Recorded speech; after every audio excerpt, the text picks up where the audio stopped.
I had the opportunity to see The Smashing Machine at TIFF, and here are my thoughts. You have been extremely understanding to me, dealing with my personal struggles. First things first, this is directed by Benny Safdie.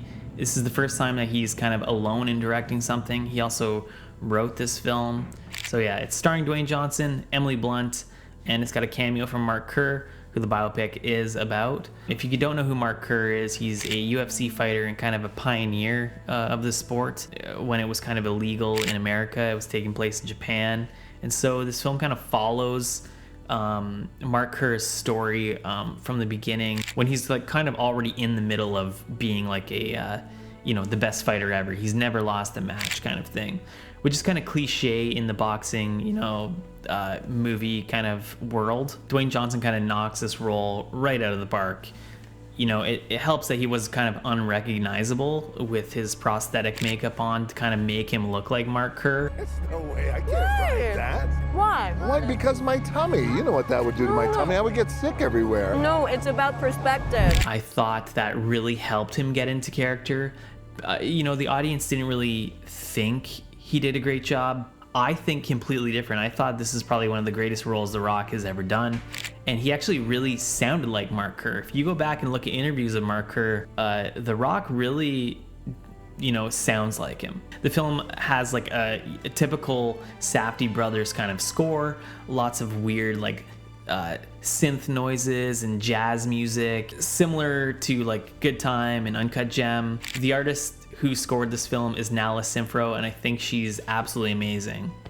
Now let's talk about Emily Blunt, because there's something to be said about her character. She really reminded me of Marissa Tomei in The Wrestler, and I think her performance alone is Oscar worthy, as well as Dwayne Johnson. The ratings are kind of fluctuating online, I've noticed since. Like, I've given this a 4-star because something about these types of films resonate with me, from when I loved watching like wrestling back in the day, and now getting to see kind of like who these people were. And I think that this biopic is kind of like an unconventional one, where normally we're seeing like the rise of the fame, how they got there, but this one is kind of like we're already in it, and we're getting to see Mark Kerr kind of just tumble.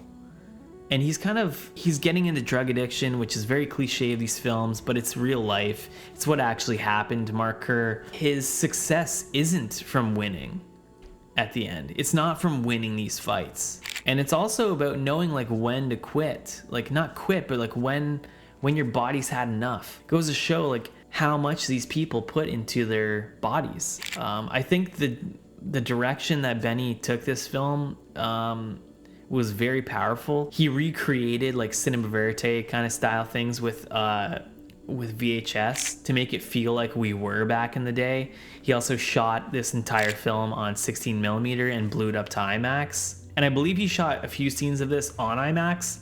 There's some screenshots floating around of him holding the IMAX camera, so I'm assuming they shot some of it on IMAX. Benny worked very closely with IMAX to kind of enhance the 16mm image to IMAX without making it look too mushy. And I think they did an incredible job. Now we can expect in the future that there could be more 16mm films shot for IMAX.